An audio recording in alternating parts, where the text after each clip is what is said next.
पहली बार भारत के प्रधानमंत्री ने लाल किले की प्राचीर से खड़े होकर के जब यह कहा कि 14 अगस्त 1947 को भारत विभाजन की विभीषिका स्मृति दिवस मनाया जाएगा, तो आपको प्रॉब्लम नहीं हुई, पड़ोसियों को ही और पड़ोसियों के दलालों को इस देश में हुई। बहुत जोर से तकलीफ हुई कि भाई अब ये 14 अगस्त को हम उनको क्यों याद करें, उनको याद करने से तो हमारी दुकान बंद हो जाएगी। आप अपनी नस्लों को बाबर का औरंगजेब का इतिहास पढ़ाते हैं, लेकिन अपने बच्चों से ये नहीं बताते कि तुम्हारे परदादा जिनकी बदौलत तुम इस देश में बैठे हो, उनकी हत्या किन्होंने की थी, यह देश बटा कैसे था, किन बुनियादों पे बटा था। बटने के बाद हमने उतना ही सोचा, इसलिए आज भारत देश के अंदर 29 राज्यों में से 9 राज्य में आप अल्पसंख्यक हो गए 47 के बाद। हमारी कायरता देखिए कि हमारे नेता क्या कह रहे हैं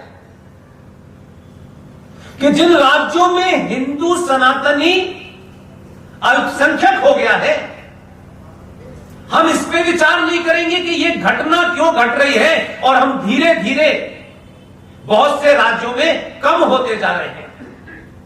इस पे चिंता मनन नहीं किया, क्योंकि इस पे करेंगे तो हमारी दुकान बंद हो जाएगी, क्योंकि हमने ठेकेदारी ले रखी है समाज की। हमने क्या चिंता की कि जिन 9 राज्यों में हिंदू अल्पसंख्यक हो गए, उसमें हमें अल्पसंख्यक का दर्जा मिल जाए। यह सोचा, तब भी लालच के तहत सोचा कि कुछ मिल जाए।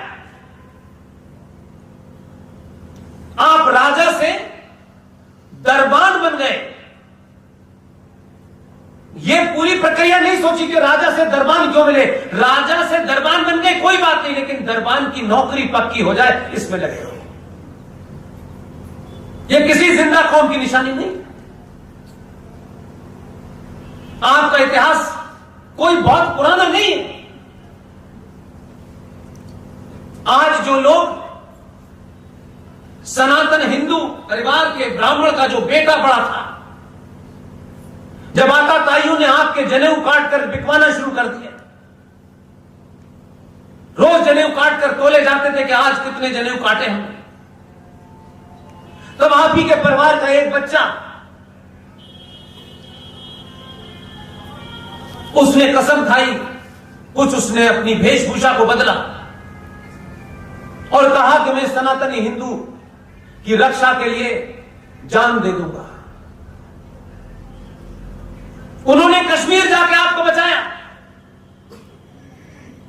उन्होंने दिल्ली पंजाब में बचाया, लेकिन आप अपने स्वार्थों के कारण एक ही मां के पेट से पैदा हुए उस बच्चे को किसी पार्टी ने अपने राजनीतिक स्वार्थों के कारण उसके साथ कुछ अन्याय कर दिया।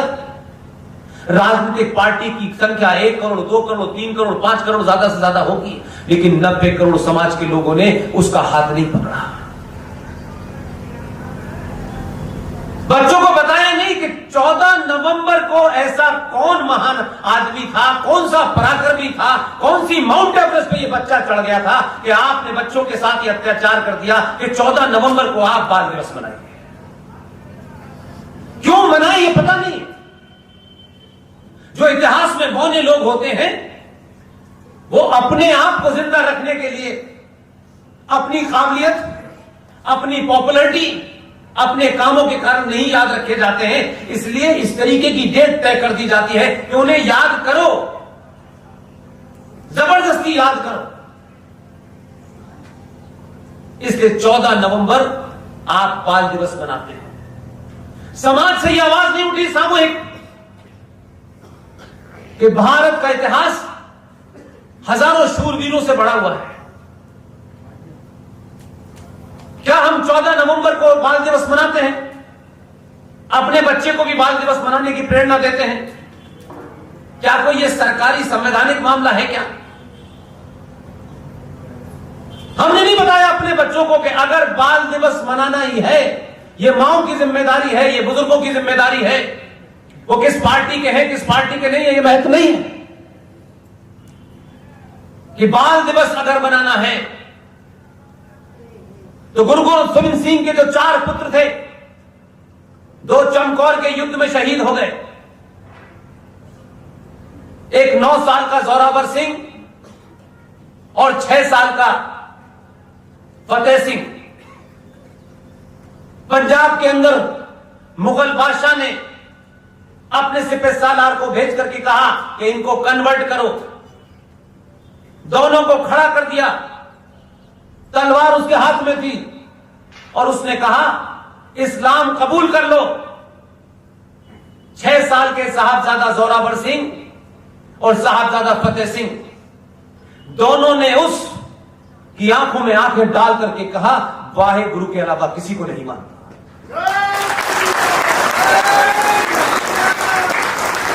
और वो हिले नहीं, वो रोए नहीं।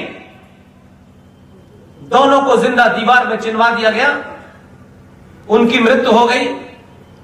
उनकी दादी गुर्जरी देवी को जब यह पता चला, उनकी भी मौत हो गई। अगर ये समाज अपने आप तय कर ले, 90 करोड़ लोग जिस दिन कुछ कुछ तय कर लेंगे, सरकार दूसरे दिन उसी दिन को वही घोषित कर देगी। 26 दिसंबर को उनकी मौत हुई है।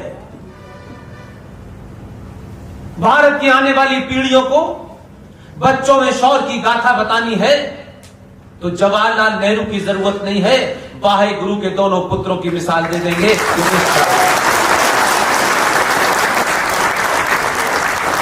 क्या इसके लिए कोई सर्कुलर की जरूरत है, कोई संविधान में अमेंडमेंट की जरूरत है? लोग इस देश में 26 करोड़ हैं, 25 करोड़ हैं। अपनी सामूहिक शक्ति से सत्ता और व्यवस्था को कैसे डराया जाता है?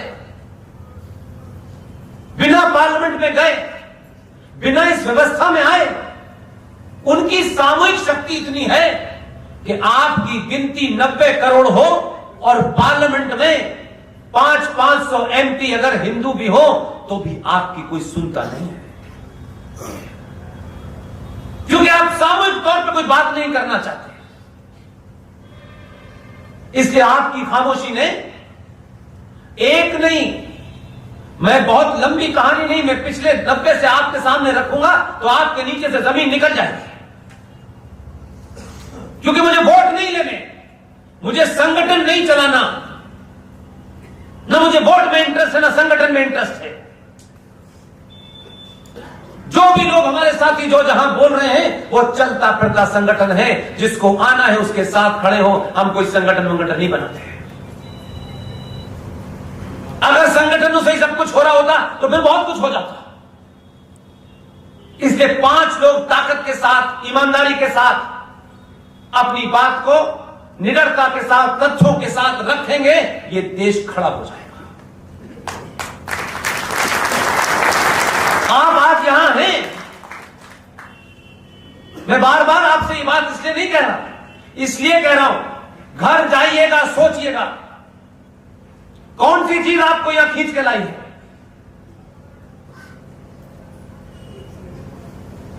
क्या इनविटेशन कार्ड पे लिखा था कि प्रोग्राम खत्म होने के बाद भोजन होगा? आपको मालूम है कि यहां एक गिलास पानी का इंतजाम करने वाली व्यवस्था नहीं है। ये रूबल के कारण आप इतने सारे लोग आए हैं, हम कुछ दे ही नहीं सकते आप, लेकिन आप उस प्रॉब्लम का हल ढूंढ रहे हैं जिसके कारण आप 90 करोड़ होने के बाद भी इस आजाद भारत के हर शहर से पलायन कर रहे हैं। यह देवभूमि मैं होगा नहीं होगा मैं नहीं जानता, लेकिन रूबल जैसे करोड़ों लोग होंगे। ये 15 साल से ज्यादा देवभूमि रह जाए तो मुझे याद कीजिएगा, ये नहीं रहने वाली। ये तथाकथित दलाल जो सत्ता के हैं, हम 20 साल से हैं, हम 15 साल से हैं, इन्होंने ही इसको जिहादी भूमि बनाया है।